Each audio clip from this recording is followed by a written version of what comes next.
Assalamualaikum warahmatullahi wabarakatuh. Man shalla subha fi jama'atin, siapa yang salat subuh berjamaah, kana fi zimmatillah, maka dia di dalam lindungan Allah Subhanahu wa taala. Man shalla subha fi jama'atin, siapa yang salat subuh berjamaah, summa qa'ada yazkurullah, habis salat subuh dia tak keluar masjid, dia duduk berzikir mengingat Allah. Majlis ilmu termasuk majlis zikir. Hatta tatlu'a syams, sampai terbit matahari.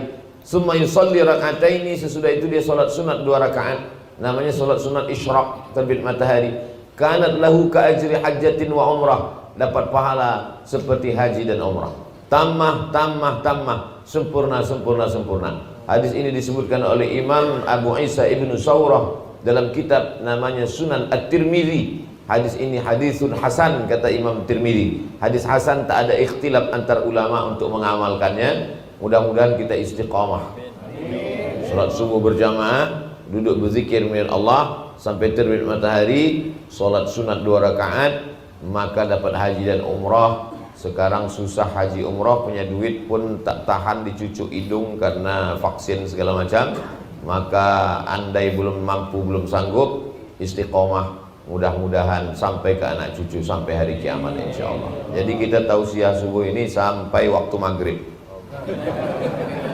Nah, jadi cara keluar dari masjidnya jam 5:50. Kalau maghribnya 5:50, maka 5:50. Bagi yang susah menghitung kapan terbit matahari, lewat terbit matahari itu mesti qaidah ramhin, setinggi tombak.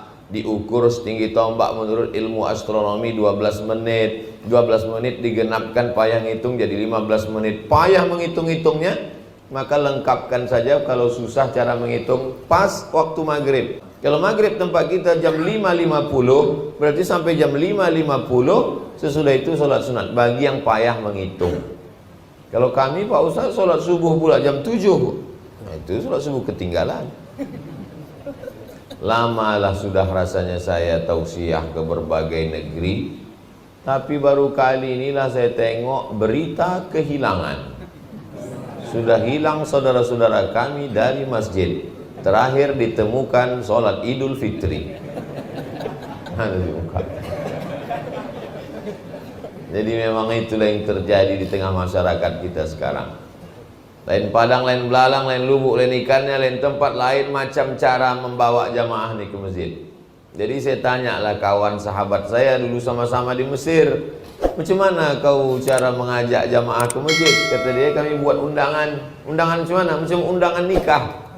Kepada jamaah, silakan datang ke masjid. Banyak datang, alhamdulillah banyak datang. Jadi tiap-tiap berapa bulan sekali, asal mulai agak-agak turun, kami buat balik surat undangan. Agak-agak turun, buat balik surat undangan. Macam mana mereka boleh banyak datang? Kami buat di bawah. Bagi yang tak datang, jenazah urus sendiri. Iya pula, macam-macam kreasi jamaah. Ada pula ustadz sahabat saya, dosen UIN, membuat, saya diundang datang waktu launchingnya. Apa dibuat nama acaranya? Dibuat nama acaranya sholat subuh dan coffee morning. Morning pagi, coffee morning, minum kopi pagi-pagi. Jadi dengan minum kopi pagi ini jamaah pun ramai datang. Selesai sholat subuh memang ada kopi, tapi tak ada yang lain, kopi itu aja. Saya bilang tak ada sarapan, enggak. Kenapa tak disediakan? Orang tuh bayang dia kalau ada kopi morning, ada sarapan. Memang undangannya kopi, jadi kopi aja kata dia.